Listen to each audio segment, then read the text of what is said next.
We simply cannot sustain as a country $2 trillion deficits. The interest rates, just the interest on the national debt, now exceeds the Defense Department spending. Elon Musk was present at President Donald Trump's first full cabinet meeting of his second term, when he hailed his proposed 25% tariffs on imports from the European Union and his significant planned cuts to the Environmental Protection Agency. During the meeting, Musk, who leads the so-called Department of Government Efficiency, Doge team, stated that their objective was to reduce the deficit by $1 trillion by financial year 2026, which would already slash in half the $2 trillion in cuts he had pledged during the campaign. He asserted that until the end of September, saving $4 billion per day, every day, would be necessary to achieve this.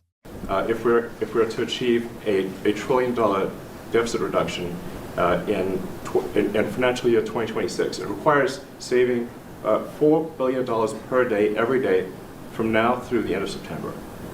In the most recent move by the Trump administration and Doge to reorganize and cut federal expenditure, President Donald Trump signed an executive order on Wednesday that increases the Department of Government Efficiency's authority and suspends the usage of federal credit cards. When reviewing, removing, or altering federal contracts and awards, government entities are required by the executive order to confer with DOGE.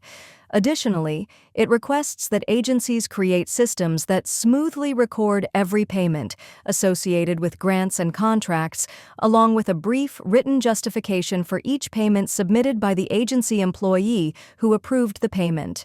Agencies have also been requested to identify property owned by the government that is no longer needed.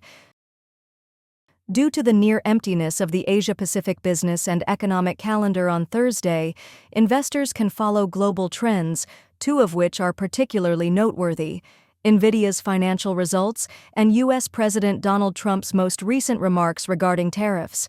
On Wednesday, following the market close, Nvidia released its fourth-quarter earnings.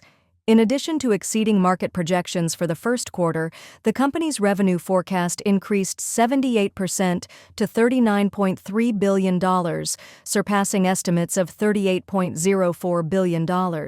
In erratic after-hours trading, shares of the artificial intelligence poster child hardly moved. The Magnificent Seven on Wall Street and big tech in general, which have dominated the market for the past 2 years, have seen significant pressure on their shares this year as investors shift their focus to less popular domestic industries and less expensive overseas markets. The Mag 7 did indeed enter correction zone this week after dropping more than 10% from their previous top, so Nvidia was largely the only company with recovery expectations. Tech bulls might be let down. The news that the electric car manufacturer's sales in Europe virtually halved last month shocked investors, causing Tesla's shares to drop over 20% in less than a week.